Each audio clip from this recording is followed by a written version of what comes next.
శ్రీమాత్రే నమ. శ్రీ గురుభ్యో నమ. తదుపరి కర్కాటక రాశి. కర్కాటక రాశి వారికి సంబంధించి పునర్వసు నక్షత్రం 4వ పాదము, అలాగే పుష్యమి నక్షత్రం 1, 2, 3 పాదములు, అలాగే ఆశ్లేష నక్షత్రం 1, 2, 3, 4 పాదములు ఇవి ఈ యొక్క కర్కాటక రాశిలో ఉంటాయి.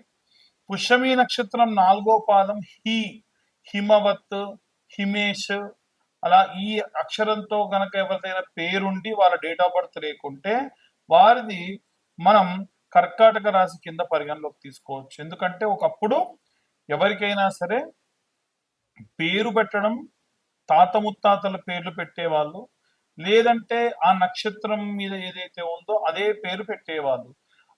ఆనొస్తే అంకయ్య, హానొస్తే హిమేష్, హిమవత్, హిమాంశు ఇలాంటి పేర్లు పెడుతూ ఉంటారు. అలా తాత ముత్తాతల పేర్లు లేకుండా మాకు యునిక్ గా పేరుంది అంటే డిఫరెంట్ గా పేరుంది అంటే కనుక ఖచ్చితంగా అది మీ జన్మనామ నక్షత్రమే పెట్టారు అని అర్థం. ఆ పేరు పెట్టినప్పుడు ఖచ్చితంగా మీరు కూడా ఆ పేరుని మీరు జన్మనామం కింద పరిగణలోకి తీసుకోవచ్చు. అలాగే పుష్యమి నక్షత్రానికి వస్తే హూ అనే అక్షరం. హూ అనే అక్షరంతో ఏంటంటే కొంతమందికి హా, హూ అన్న పేర్లలో వస్తూ ఉంటాయి పేర్లు. మన దగ్గర కాకుండా నార్త్ ఇండియా వైపు ఎక్కువగా ఉంటాయి. హే అనే అక్షరం. పునర్వసు 3వ పాదానికి హో అనే అక్షరం, 4వ పాదానికి డా అనే అక్షరంతో పేరు ప్రారంభమవుతాయి. ఆశ్లేష నక్షత్రానికి 1వ పాదానికి డి అనే అక్షరం, 2వ పాదము డు, 3వ పాదానికి డే, 4వ పాదం డో. ఈ అక్షరాలతో కనుక మీ పేరుంటే అది మీరు ఖచ్చితంగా ఆశ్లేష నక్షత్రం కింద పరిగణలోకి తీసుకోవచ్చు. కాబట్టి ఇప్పుడు మనం పునర్వసు నక్షత్రం 3వ పాదం గనక 4వ పాదం గనక ఉంటే ఏమనుకున్నాం? సుబ్రహ్మణ్య ఆరాధన చేయడం మంచిది. పడమర దిక్కుగా గనక శివాలయం ఉంటే ఆ శివాలయంలో మంచి మేలిమి జాతి బియ్యం తీసుకొని వచ్చి వాటితో దద్దోజనం గాని, పులిహోర గాని, చక్ర పొంగలి గాని నైవేద్యంగా వండించి మీరు గాని శివుడికి నైవేద్యంగా సమర్పిస్తే విశేషమైనటువంటి సత్ఫలితాలు ఈ పునర్వసు నక్షత్రం 4వ పాదం వారికి వర్తిస్తుంది. అలాగే పుష్యమి నక్షత్రం ఉన్నటువంటి వాళ్ళు శివాలయంలో కొన్ని దానములు చేయడం వల్ల ఒక్కొక్కటి దానికి ఒక్కొక్క విధమైనటువంటి లాభాలు ఉంటాయి. ఏముంటాయంటే సాధు సత్పురుషులు లేదా బ్రాహ్మణోత్తములకు ఏవైనా సరే గోధుమలు గాని, గోధుమ పిండి గాని, బియ్యం గాని, చెరుకు గాని, బార్లీ గింజలు గాని అంటే యవ్వధాన్యములు అంటారు బార్లీ గింజలని, ఇవి గాని పుష్యమి నక్షత్రం రోజున దానం చేయడం వలన విశేషమైనటువంటి సత్ఫలితాలు పొందవచ్చు.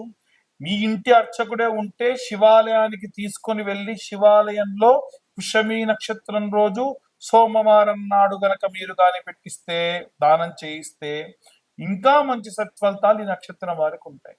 ఇంకా మీరు ఉదాహరణకు ఒక బీద బ్రాహ్మడు ఉన్నాడు అనుకోండి, ఆ బీద బ్రాహ్మడికి ఏమైనా ఆర్థికంగా సహాయం చెయ్యాలి అనుకుంటున్నారు అనుకోండి, ఆయనకు ఒకటి చెప్పండి, అయ్యా ఆర్థికంగా నేను మీకు సహాయం చేద్దాం, రుణం వద్దు, కాబట్టి నా నక్షత్రం ఏదైతే ఉందో నా నక్షత్ర మంత్రాన్ని 21 మార్లన్నా లేదు 108 సార్లన్నా చదివి కాస్త ధార పోసి ఆ నక్షత్ర తీర్థాన్ని కనుక నాకు ఇవ్వండి, మీకు ఏదో ఒక రూపేణ అంటే ధన రూపేణ, బంగార రూపేణ కానీ మీకు ఇస్తాను అని కానీ మీరు కానీ వారికి ధన సహాయం చేసిన ఈ నక్షత్రానికి సంబంధించిన శాంతి ఏమైనా ఉంటే కూడా, దోషం ఉంటే కూడా పోతుంది.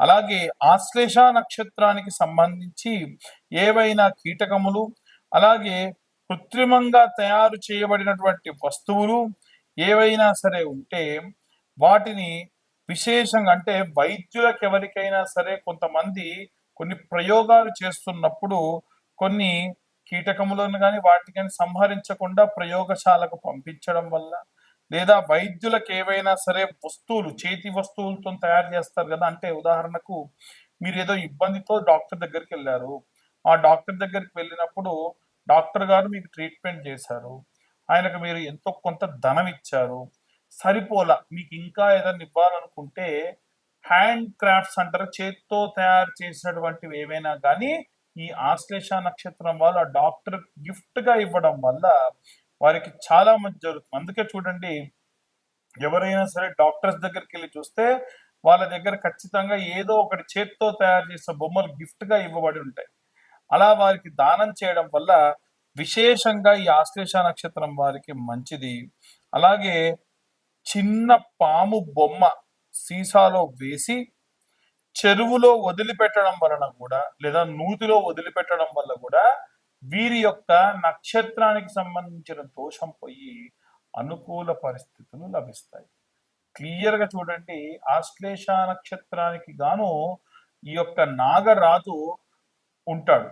కాబట్టి వీరికి ఎప్పుడైతే పాము బొమ్మని రబ్బర్తో తయారు చేసిందైనా సరే ఒక గాజు పాత్రలో వేసి దానికి బిరడ పెట్టి వీలైతే సముద్రంలో లేదా ప్రవహించే నదిలో వేయడం వలన ఈ యొక్క నక్షత్రానికి సంభావితమైనటువంటి దోషం పోతుంది.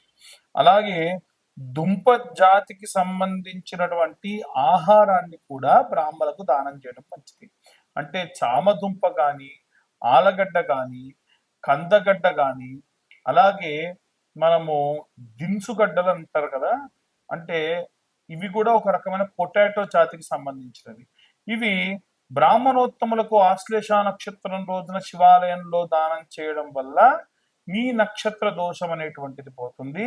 మీరు కూడా ఆ నక్షత్రానికి సంబంధించిన మంత్రాన్ని 11 సార్లు కానీ, 21 సార్లు కానీ, 108 సార్లు ఎవరన్నా బీద బ్రాహ్మడు ఉంటే, పాపం ఆర్థికంగా బాలేదు, అతనికి మీరు ఒక 5,000 10,000 సహాయం చేయాలనుకుంటే గనక ఈ దానాలు ఇస్తూ దుంపలు, అలాగే కాస్త బియ్యము, అలాగే ఇంకా కాస్త ఈ నక్షత్ర జపం చేయమని చెప్పి చేసిన తర్వాతకి ఈ పెద్ద మొత్తంలో అమౌంట్ గనక తెల్లటి వస్త్రంలో పెట్టి దానం చేయండి.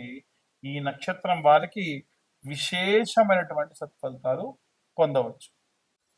మనం ఇన్ని రోజుల నుంచి కూడా ఏ మాసానికి తగ్గట్టుగా, అంటే ఏ నెలకు తగ్గట్టుగా ఆ నెల రెమెడీస్ చెప్తూ ఉన్నాం. అలాగే ప్రతి నెల మనం ఏం పూజలు చేయాలో చెప్తున్నాం. కానీ సాధారణంగా ఏంటంటే ప్రతి ఒక్కళ్ళకి ఒక రాశి ఉంటుంది. ఆ రాశి వారికి ప్రత్యేకంగా కొన్ని నక్షత్రాలు ఉంటాయి. ఉదాహరణకు నాది తులారాశి. మరి తులారాశిలో నా నక్షత్రం ఏంటి అంటే స్వాతి నక్షత్రం. సో ఇవి ఎందుకు చెప్తున్నాను అంటే, పాపం చాలా మంది వాళ్ళ యొక్క పేర్లు మాత్రమే తెలుసు. ఆ పేర్లు ఉన్నటువంటి వాళ్ళు ఎవరైతే ఉంటారో వాళ్ళు ఏం చేయాలి మరి? ఈ డేట్ ఆఫ్ బర్త్లు టైంలు లేవు.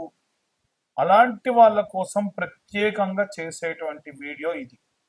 దయచేసి ఈ వీడియో ప్రతి రాశికి సంబంధించి ఏ గ్రహ సంచారం ఉంటుంది, వాళ్ళ అక్షరాలు ఏముంటాయి, ఏ పేరుతో స్టార్ట్ అవుతుంది అనేది చెబుతూ ప్రత్యేకంగా వాళ్ళు ఏ రెమెడీస్ చేసుకోవాలి, లైఫ్ టైం వాళ్ళు ఈ రెమెడీస్ చేసుకోవడం అనేది వారికి సహాయంగా ఉంటుంది అనేటువంటి విషయాన్ని చెబుతా. అయితే ఇవన్నీ కూడా గోచారానికి సంబంధించినవి మాత్రమే.